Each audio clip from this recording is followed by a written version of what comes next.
დღეს ქართული ოცნება ცალსახად პასუხობს რუსულ ნარატივს. ერთადერთი ახლა ვერ დახვრეტენ სააკაშვილს, ეს მუხლი არ არსებობს, მაგრამ ციხეში როგორც ენდომებად და სადამდეც ენდომებად და როდემდეც ენდომებად, მანამდე ეყოლებათ, ხო? თავდაუსხმელობის ხელშეკრულება, ხო? ანუ ამას ითხოვს მოსკოვი დაჟინებით და მე ვფიქრობ, რომ როგორც მინიმუმ ამ ხელშეკრულებისკენ ქოცებმა უკვე წაიყვანეს საქართველოს. რაც შეეხება დამოუკიდებლობის ცნობა არ ცნობის საკითხს, ამას ესე პირდაპირ ვერ გააკეთებენ, მიუხედავად იმისა, რომ ასე ვთქვათ, დიქტატურა უკვე დამყარებული არის საქართველოში.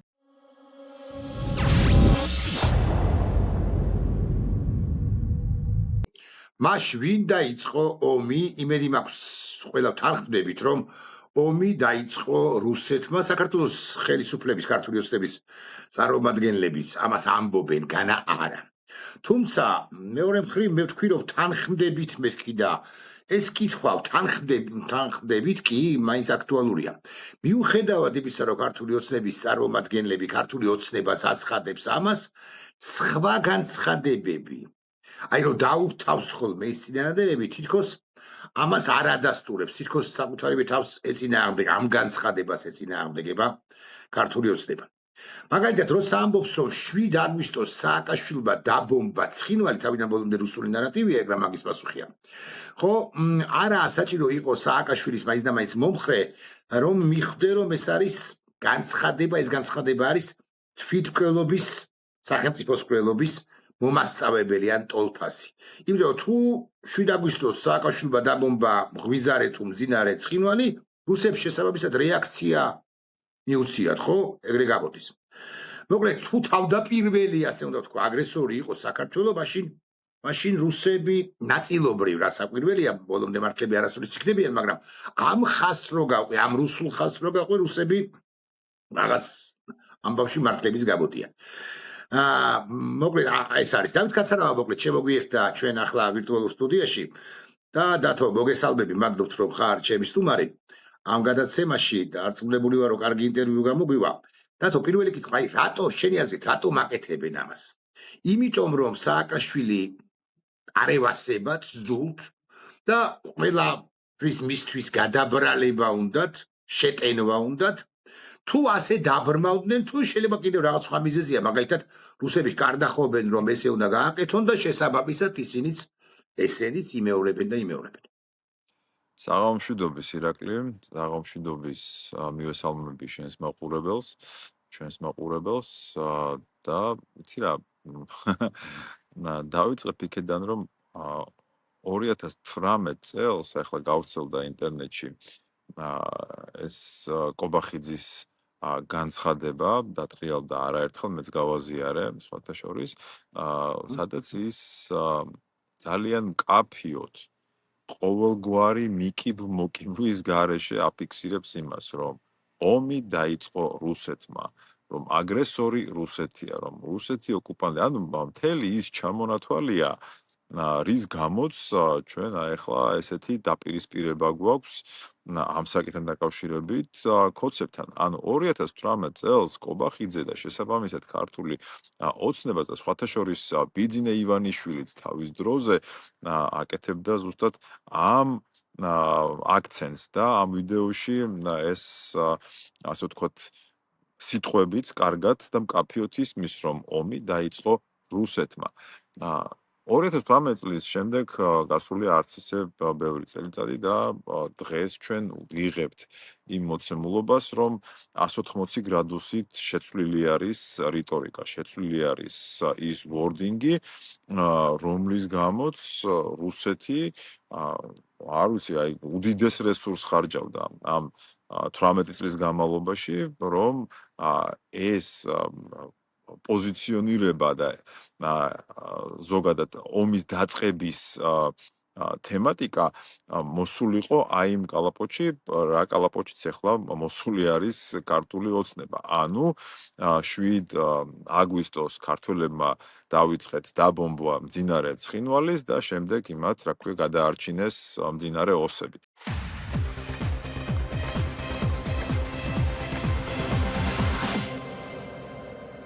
გადაცემის პარტნიორია Coca-Cola. დღეს ქართული ოცნება ცალსახად პასუხობს რუსულ ნარატივს და შეიძლება ითქვას, რომ ასეთი ტიპის ნარატივი მეტი აღარავის აღარ აქვს. რუსეთი, საქართველო და სეპარატისტები. აი, ეს არის ის მხარე, რომელიც ზუსტად ერთი და იგივეს ლაპარაკობს, ხომ?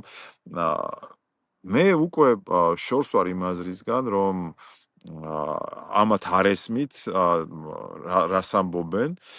ესენი აბსოლუტურად შეგნებულად საუბრობენ და აფიქსირებენ ამ პოზიციას. იმაზეც ვფიქრობდი, რომ ალბათ თავიდან ყოველ შემთხვევაში ერთი ხანობა ვფიქრობდი, რომ ალბათ სააკაშვილის მიმართ ეს რაღაცა ეს დამაბრმავებელი სიძულვილი და ბოღმა ალაპარაკებდათ და ესე რაღაცა მტრობის გამო აი ყველაფერს აკეთებენ იმისთვის, რომ სააკაშვილი მოკლედ გაასწორონ მიწასთან და ასე შემდეგ. სააკაშვილი ციხეში ყავთ და სანამ ოცნება იქნება, სააკაშვილი ციხეში იჯდება. ერთადერთი ახლა ვერ დახვრეტენ სააკაშვილს, ეს მუხლი არ არსებობს, მაგრამ ციხეში როგორც ენდომებად და სადამდეც ენდომებად და როდემდეც ენდომებად, მანამდე ეყოლებათ, ხო?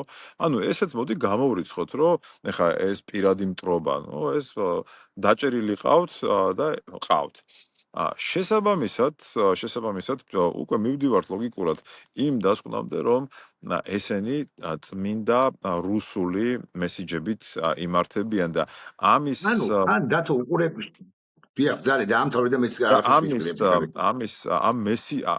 ეს მესიჯები ჩვენ არაერთხელ გვაქვს დაჭერილი, ხო? ფაქტობრივად ძალიან პატარა დროის ინტერვალით ანალოგიური მესიჯები ჟღერდება ჯერ რუსულ მედიაში, მერე ქართულში. ან კოცების, ასე ვთქვათ, ნარატივი, ხო? და მესიჯები. ან ჯერ ქართულში გავა ამათი მესიჯი, მერე რუსი გაიმეორებს. ანუ პინგ-პონგი აქვთ, ასე ვთქვათ, აწყობილი მესიჯების და ერთ პოზიციას, ასე ვთქვათ, აჟღერებენ და ხშირ შემთხვევაში ძალიან უმნიშვნელო wording-ში, ასე ვთქვათ, სხვაობები არის რა, მაგრამ აზრი ცალსახად არის კონკრეტულად ერთი და ისინი შეხმატკბილებულად მუშაობენ უკვე. ეს ჩემთვის პირადად უკვე გამორიცხული არის პირადი ბოღმა, გამორიცხული არის უმეცრება და შეუგნებლობა, რომ ვერ ხვდებიან რას აშავებენ და რას უშავებენ სახელმწიფოს, შესაბამისად კოცები და რუსები ეს არის უკვე ერთი მხარე, რომელიც თან მიმდევრულად იპყრობს საქართველოს და საქართველოს გარდაქმნის რუსეთის დანამატად. კი, გასაკვირველი ასია, რაღაცა პინგ-პონგი ახსენე შენ. პინგ-პონგზე კაც გაგახსენდება დიდი პინგ-პონგი, ნუ დიდი პინგ-პონგი არ არის თლად, მაგრამ მაინც ჩოგბურთი. ჩემი რეპლიკაა უბრალოდ, რომ ამით ესენი ქართული ოცნება ეგრეთ წოდებულ ქართულად როგორ არის არ ვიცი, გულახდილად გეტყვი, სატოპკეს უწევს. თუ ოსური მხარე მხარეა, არ არის მხარე, მაგრამ მაინც ოსურ მხარესაც და რუსეთსაც, რუსეთის მხარესაც. იმიტომ რომ ისინი იწყებენ მერე საერთაშორისო ასპარეზზეც, მათ შორის მაყურებელს ვეუბნები პირველ ყოვლისა, ამას დამტკიცებას ბჭყალებში, რომ აგრესორი ყოფილა ეს საქართველო და ესენი კი ამბობენ, რომ საქართველო და სააკაშვილი სხვადასხვა, როგორ არის სხვადასხვა ლეგიტიმური მმართველი იყო სააკაშვილი. სხვა შორის კობახიძეს ამას ნაკლებად აქცევენ ყველგან ჩვენს მედიაში. ამ საკუთარ ერთ-ერთ გამოსვლაში წასს და კი არა მოსინჯა, ესენი ხო კგბ-შნიკულად მოსინჯავენ ხოლმე რაღაცებს, რომ 5 იანვრის არჩევნები 2008 წელი იგულისხმება, აი რიგარეში არჩევნები რო იყო, გააყალბა მიხეილ სააკაშვილმა. ეს ერთ-ერთი პასაჟი იყო მოსინჯეს, ჩააგდეს, ჩააწვეთეს, რომ იქნება და ამაზეც მერე დააშენონ რაღაც გარკვეული ლოგიკა. კარგი, სხვა კითხვა მაქვს, დათო, მივდივართ თუ არა შესაბამისად იქამ იმ მომენტამდე, რომ ბიძი და ივანიშვილი ქართული ოცნება გააფორმებს თავდაუსხმელობის პაქტს აფხაზებთან და ოსებთან. მერე ბოდიშსაც მოიხდის 1 წლის წინ კი არა 2 წლის წინ ნათქვამი აქვს, რომ ჩვენ უნდა გვეყოს ძალაო და ბოდიშიც მოვუხადოთო. და მერე უკვე საერთოდაც აღიარებს ამ ორ რეგიონს დამოუკიდებელ სუბიექტებად. მე მესმის, რომ დღეს ეს შეიძლება არ ჩანს ასე ბევრისთვის, ამომრჩეველთა დიდი ნაწილისთვის.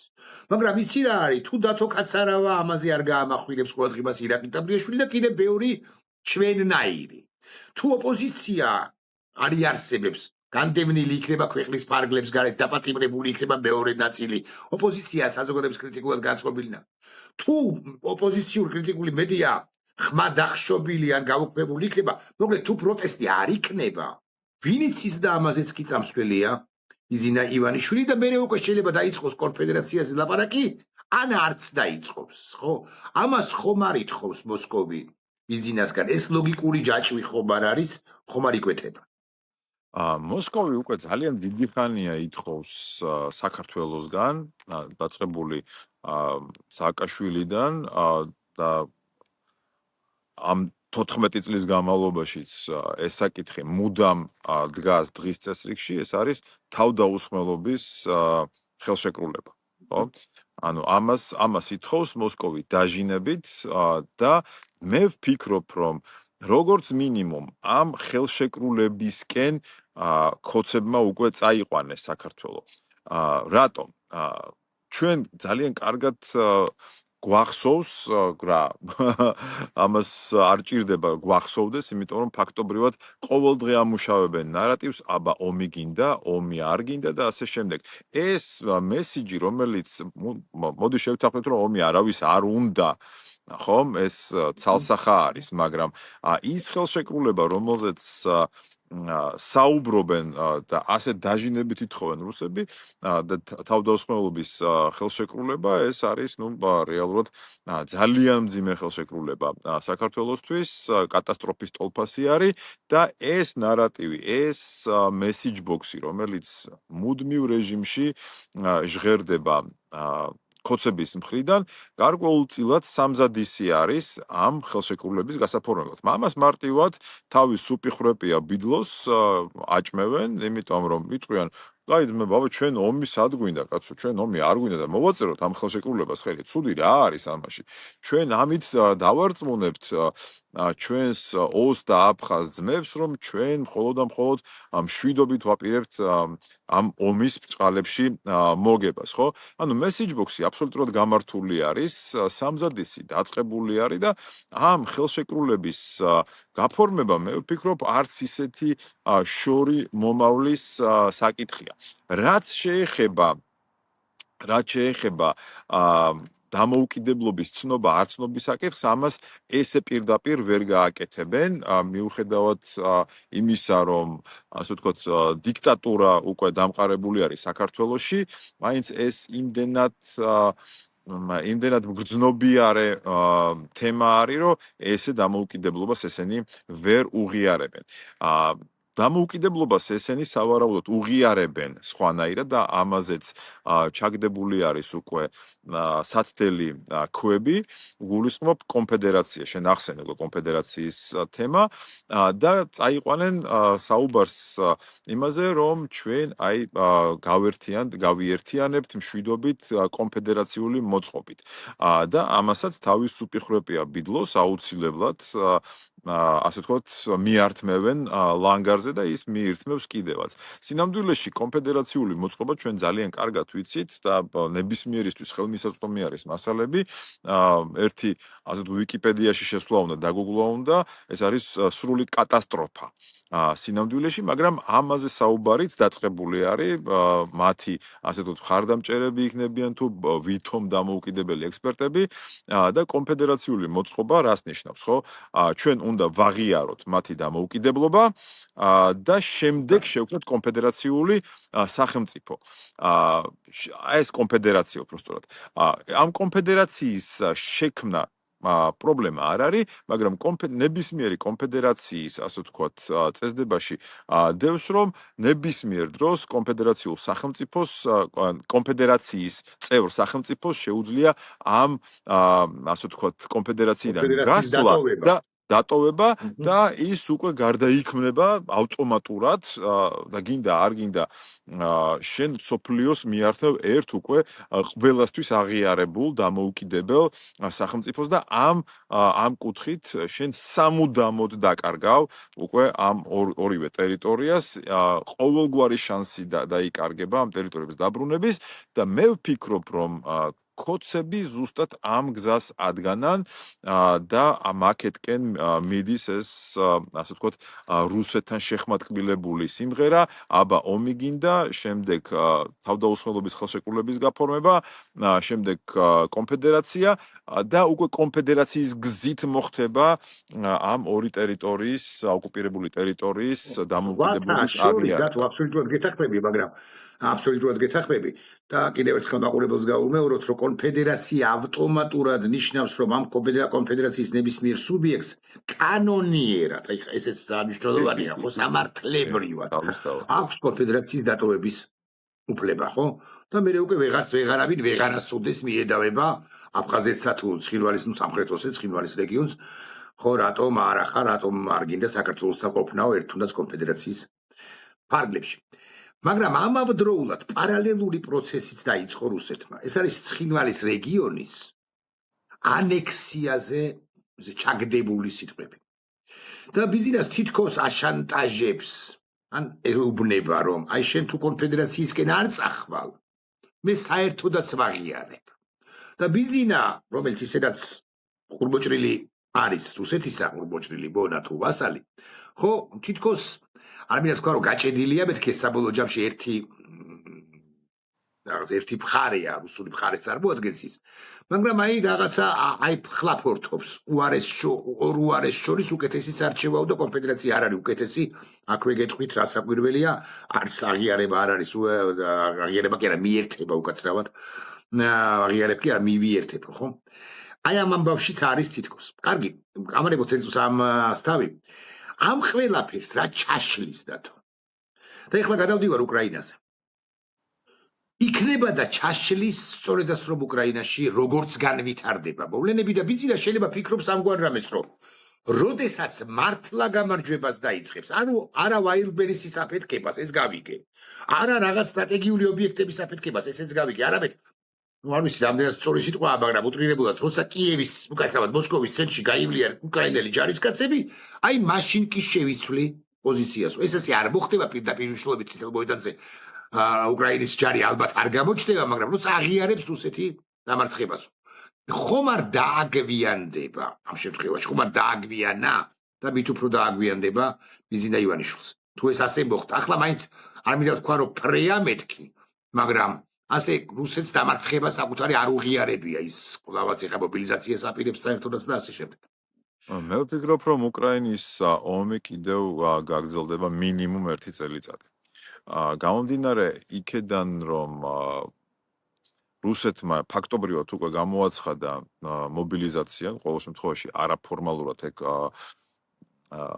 არაოფიციალურად გამოცხადებული არის ეს მობილიზაცია და ოფიციალურ სახეს მიიღებს აი ამ რაღაც ვითომ არჩევნების შემდეგ, რომელიც ჩატარდება სექტემბერში, ამ მობილიზაციის შედეგად დაახლოებით მილიონამდე ასე ვთქვათ სახორცე მასალას ის შეყრის და გაიხანგძლივებს ამ აგონიას მინიმუმ 1 წლით. თუ ჩვენ გადავთვლით იმ წარმადობას, რა წარმადობითაც უკრაინელები ანადგურებენ ამ რუსულ ფარშს, მინიმუმ 1 წელიწადი, წელიწად ნახევარი ეს ფარში აბსოლუტურად საკმარისი იქნება იმისთვის, რომ ასე ვთქვათ ეს პერიოდი, ამ პერიოდით გახანგრძლივდეს ომი. შესაბამისად იმის მოლოდინი, რომ აი რუსეთი ახლა უცბად დამარცხდება და პუტინი ყოველ შემთხვევაში თუ არ მოხდება ეგრეთ წოდებული დვარცოვი პირივაროთ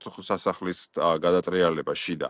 იმიტომ რომ საკმაოდ რთულად აქვს პუტინს სინამდვილეში საქმე მისი ახლომდგომი ელიტები ძალიან გადაღლილები არიან ომით და ის იმედები რომ თურმე რომ ოდესმე უკრაინა დაიღლებოდა არ გამართლდა უფრო გადაიღალა რუსული ელიტა იმიტომ რომ მათი ბიზნესები ნადგურდება მათ აქვს ძალიან დიდი სირთულეები და შესაბამისად პუტინზე ზეწოლა ძლიერდება თუ ეს ეგრეთ წოდებული დვარცოვი პირებაროდი არ მოხდება მაშინ ეს ომი გაგრძელდება და ის მოლოდინი რომ უკრაინის გამარჯვების შემთხვევაში მოუწევთ კოცებს და კონკრეტულად ბიძინა ივანიშვილს თავისი პოლიტიკის შეცვლა და ასე ვთქვათ სახეცვლილება და თავისი მიმართულების შეცვლა დასავლეთისკენ მე ვფიქრობ რომ ამის მოლოდინი ცოტა არ იყოს არ უნდა გქონდეს უახლოესი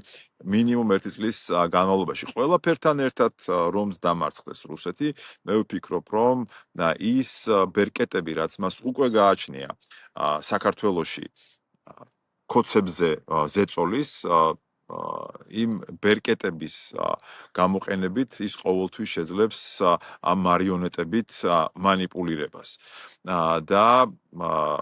და მე არ ველოდები იმას რომ კოცები უკრაინის გამარჯვების შემთხვევაში უცებ შემოტრიალდებიან და იტყვიან უიმე რუსეთი რა ცუდია და მოდი ჩვენ ისევ შევუტრიალდეთ მაგრამ ამავდროულად დასავლეთს დათო შენ მეც საკვირველია მაგრამ გავბედავ და ვიტყვი რომ მეც ხო შენი მათ შორის იმის გამო რომ უკრაინაში ნამყოფი ხარ ემან თქვათ ერთია ანუ წილახევითა 2 წლის შემდეგ ომი რომ დასრულდეს ისე როგორც დასრულდება და როგორც უნდა დასრულდეს ხო ჩვენი მეომრები რომელთა დიდ ნაწილს შენ იცნობ ისინი გასაკვირველია ბევრი მათგანი რჩება უკრაინის შეერაღებულ ძალებში უკვე იცავენ შემდგომ უკრაინის უსაფრთხოებას და რაღაცა მაგრამ ნაწილი მათგანი უაღრესად დიდი ავტორიტეტები გავბედავ და ვიტყვი ასე რომელთა დიდი ნაწილის უმრავლესობის გვარსახელი არის ის ფართო საზოგადოება ჩვენ ვიცით საბოლოო ჯამში 10 15 20 30 კაცი მარტო ქართულ ლეგიონს არ გულისხმობს ხოდაშორის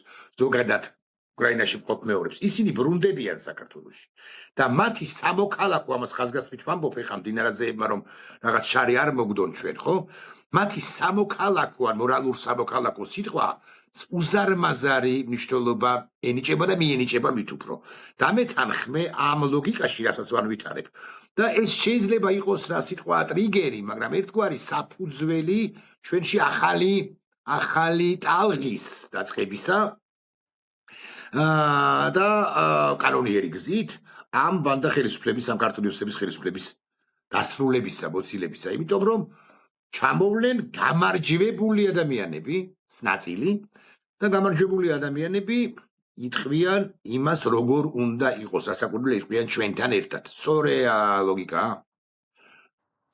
იცი რა მე ვფიქრობ რომ უდიდესი უმრავლესობა ალბათ დაბრუნდება საქართველოში ამ გამარჯვების შემდეგ მაგრამ აქ ერთი მაგრამ არის ჩვენ გვაქვს საქმე დიქტატურასთან ამაზე შევთანხმდეთ ჩვენ გვაქვს საქმე დიქტატურასთან რომელმაც უკვე ყველანაირი ვალდებულებები კავშირები პასუხისმგებლობები მოიხსნა დასავლეთის წინაშე მან განაცხადა რომ ის ყველაფერს გააკეთებს ნებისმიერ ფასს გადაიხდის იმისთვის რომ შეინარჩუნოს ძალაუფლება ანუ ამაში იგულისხმება ის რაც ჩვენ ვიხილეთ 2024 წლიდან სასტიკი დარბევები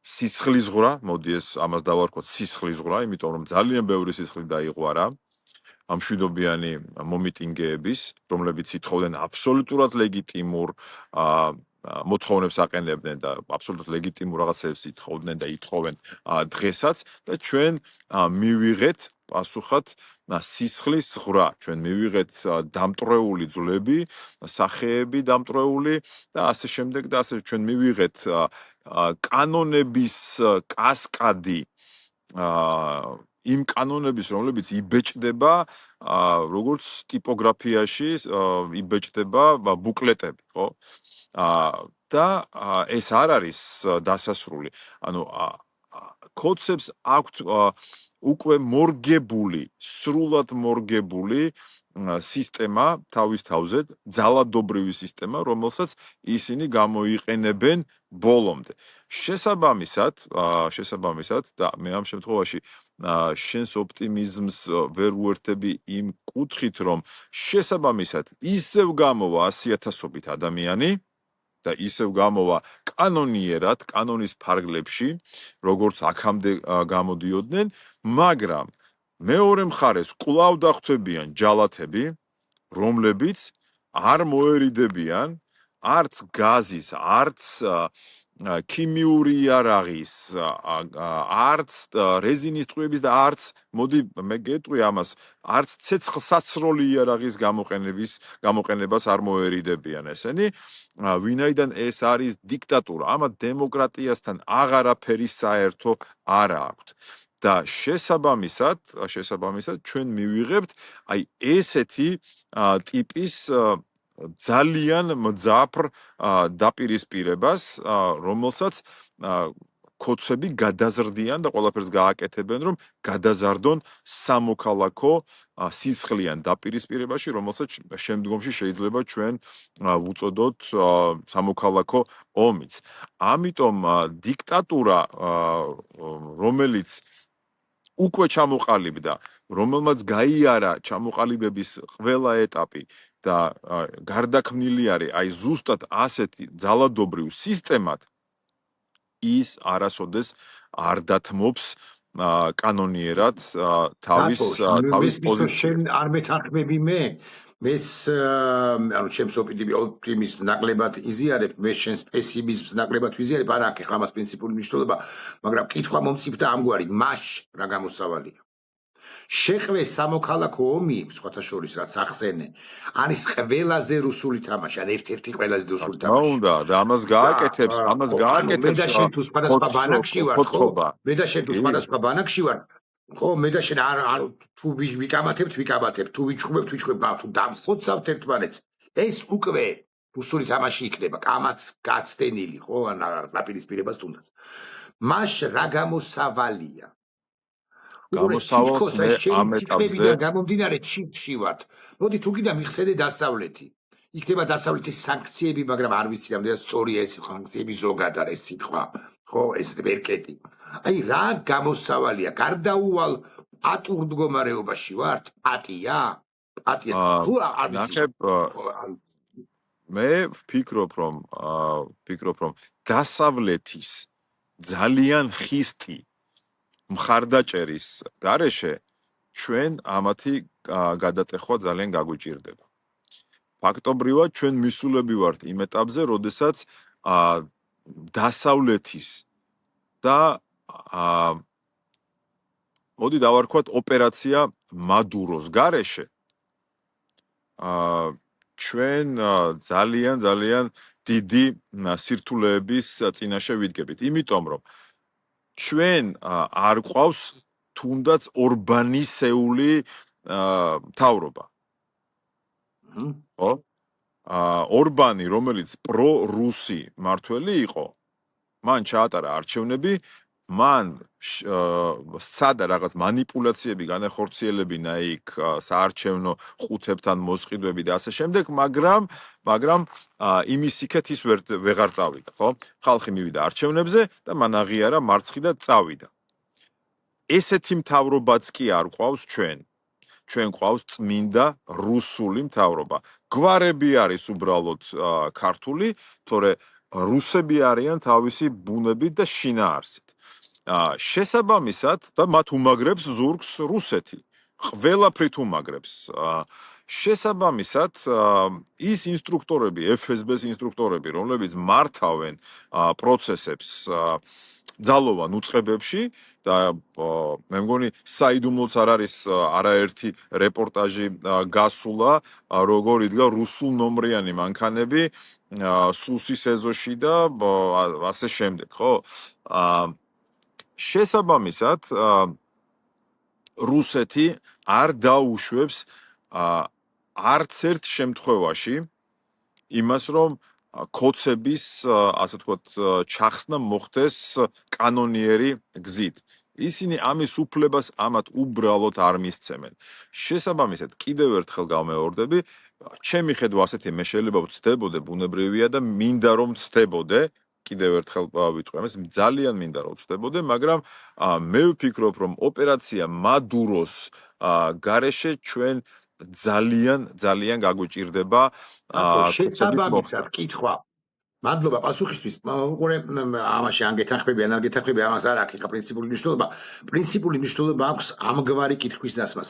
შენი აზრით გამიგე რომ გვიშველის შენი აზრით მაგრამ წიფდება კი ეს ოპერაცია მადურო? ყველა აზრს აქვს არსებობის უფლება, მაყურებელს აუხსნით, ხო? აუხსნათ, ხო? აქ იმაზე არ არის ლაპარაკი, ვის რა უნდა. აქ ლაპარაკი არის შესაძლო სცენარებზე. მე ოპერაცია მადუროს ჯერჯერობით ვერ ვხედავ. ვერ ვხედავ, რომ ამ ოპერაციის ჩატარების რესურსი აქვს მხოლოდ და მხოლოდ ერთ ქვეყანას დედამიწის ზურგზე დღეს. ეს არის ამერიკის შეერთებული შტატები. ამ განწყობას ჩაატარა ოპერაცია მადურო, კი ბატონო. ხო, ამ განწყობას, ასე ვთქვათ, განზრახვას ნამდვილად ვერ ვხედავ და არ იკითხება. აქ რჩება კიდევ ერთი გზა ამ შემთხვევაში ევროპა, რომელიც ნუ ბევრად რბილად მოქმედებს და მისი მოქმედებების, ასე ვთქვათ, ძირითადი ხერხი არის სანქციები. აი, ნუ შეიძლება უკვე სანქციების ჯერი დადგეს და სანქციებით მოხდეს ზეწოლა. თუმცა აი სანქციების ყველაზე ნაკლებად ჯერაბე და მე იმედება გულახდილად მეთქვი, მაგრამ მაგრამ დათო აი მოდი ხა ესე რაღაცა ხახსენე რაღაცა ამ მიმართულებით წავიდა ჩვენი საუბარი. როგორ გონია შენ ოპერაცია მადუროზე უფიქრია ბიზნეს, იმიტომ რომ მე მეორე კითხვა უნდა მოვაყოლო ამ კითხვას, ამ შენ პასუხს და ამა მითხარი უფიქრია ბიზნეს, განსაკუთრებით ოპერაცია მადურო 1-ის ჩატარების შემდეგ? მე მგონი ოპერაცია მადუროზე არა მარტო ბიზნეს უფიქრია, არამედ სოფლიოს მასშტაბით ვინც კი დიქტატორი არის და ვინც კი გარკვეულ დაპირისპირებაში არის ამერიკის შეერთებულ შტატებთან, ალბათ ყველა დიქტატორმა თავის თავზე მოირგო ეს ოპერაცია და ეს შესაძლებლობა. ასე რომ მე მგონი ყველას აქვს ნაფიქრი, მათ შორის შეიძლება პუტინსაც კი მიუხედავად იმისა, რომ ალბათ ყველაზე ნაკლებად შესაძლებელი იქნება დაცული ვიდრე ივანიშვილი, ხო? ბუნებრივი არ ვიდრე თავად მადურო. ასე რომ ყველას აქვს ნაფიქრი, მაგრამ შევხედოთ დღევანდელ რეალობას, ხო? დღეს ამერიკა უკვე მინიშნებასაც აღარ აკეთებს, რომ ოპერაცია მადურო 2 სადმე ჩატარდება. ხო, მაგრამ მადურო 1-ის წინაც არ აკეთებდა გარკვეული ხნის წინ ყოველ შემთხვევაში მანამდე ასე დიდ მინიშნებებს უბრალოდ მივიდა და ჩაატარა ეს ოპერაცია მადურო მიმდინარე წლის იანვარში. კაი დათო, მეორე კითხვა შესაბამისი. იქნება და რაღაცა ოპერაცია მადურო ახსენე. იქნება და ბიზნეს აფრთხობს ოპერაცია პოლონიუმი. და აი ამ ოპერაციას შორის, ხო? იქნება და უფრთხის უფრო პოლონიუმს და ესეც არის მისი ამგვარი ქმედებების საფუძველი. ოპერაცია პოლონიუმი მას შემდეგ რაც ის ჩატარდა ლონდონში ლიტვინენკოს წინააღმდეგ, ესეც ხო უკვე ის ოპერაცია, რომელზეც ფიქრობს ბევრი, ყოველ შემთხვევაში ვინც აი ამ გლობალურ თამაშებში არის ჩართული. შესაბამისად, ალბათ არც ბიზნესა გამორიცხავს პოლონიუმი 2, 3, 4, 5, 6, 7-ის ჩატარებას და არც შესაძლოა კოც ელიტის ბჭყალებში სხვა წარმომადგენლების, თუმცა შეიძლება მათზე ასე ვთქვათ პოლონიუმი არ დაიხარჯოს და რამე სხვა უფრო ორიგინალურიც მოუფიქრონ. მაგრამ რეალურად ვფიქრობ, რომ რუსები ეფექტურად ახორციელებენ ეგრეთ წოდებულ ასე ვთქვათ კნუტ ი პრიანიკის ასე ვთქვათ მექანიზმს.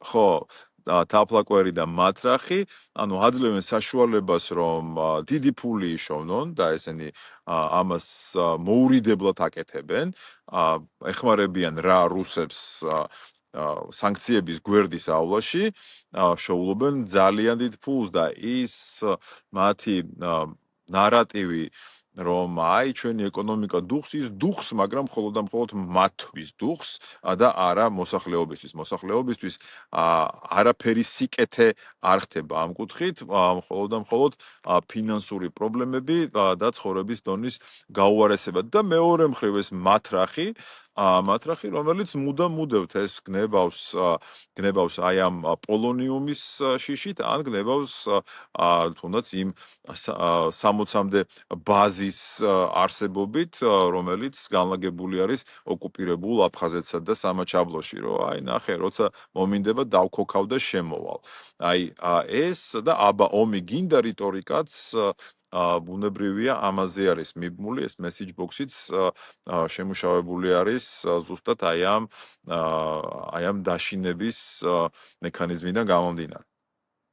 რატო ბოლო კითხვა ამ ლოგიკიდან გამომდინარე ხომ არ არის მოსალოდნელი არ არის თლად ზუსტი სიტყვა გულახდილად გეტყვი ვეძებს სიტყვას ერთ-ერთი სცენარი ან ბიზნეს მოლოდინი თუ კიდე ასე ვიტყვი რომ მომცენ პერსონალურად მე ბიზნა ივანიშვილს უსაფრთხოების გარანტიები გადამირჩინონ ფინანსები დამიბრუნონ რაც წამართვეს რაღაც სასამართლოების გზით და სანქცია კრედიტჩუისი არ კრედიტჩუისი და ასე შემდეგ და ბოდიში ოღონდ მათ არ უხდი ბოდიშს საზოგადოებას უხდი დედასტირებიათ დანარჩენებს მე გადამარჩინეთ ბიზნეს შეიძლება მართლა გააცროს უხეშად ამაზონის ჯუნგლებში თუ მდინარე მოსკვასთან მაგრამ აი ობახიძეები ვერ გააცრებენ ესეც რაღაცა ლოგიკა ამაში არის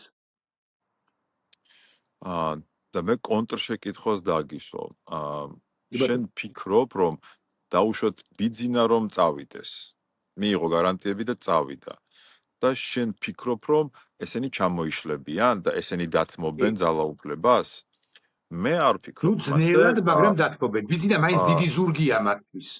მესმის, მაგრამ მე რატომღაც დარწმუნებული ვარ იმაში, რომ აი ამ ბიზნეს გარეთ ხოცებს, აი ამ ასე ვთქვათ, მარიონეტულ რეჟიმს უკვე გაუჩნდა ამბიციები იმისა, რომ ისინი დამოუკიდებელი მოთამაშეები არიან და მათ შესწევთ ძალა და უნარი იმისა, რომ უკვე დამოუკიდებლად ბიზნეს გარეშეც მართონ ეს სახელმწიფო. ასე რომ მე ვფიქრობ, ბიზნა რომც მიიღოს ეს გარანტიები და წავიდეს სადმე კურორტზე, ასე ვთქვათ, თავის დარჩენილი სიცოცხლის გასატარებლად,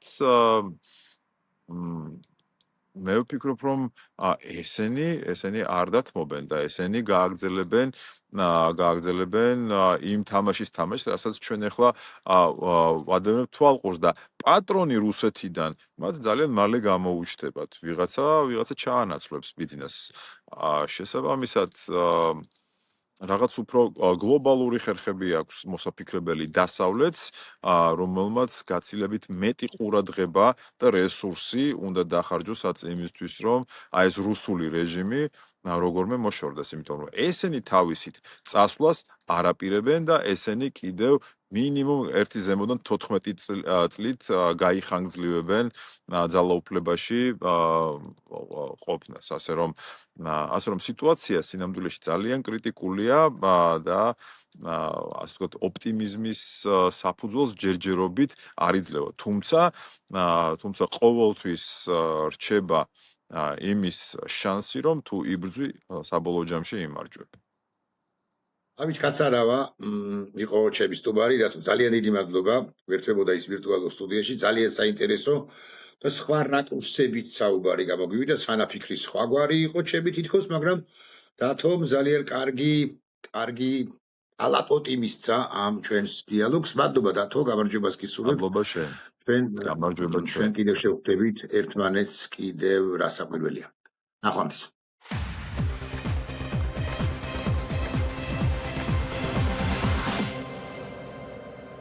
გადაცემის პარტნიორია Coca-Cola.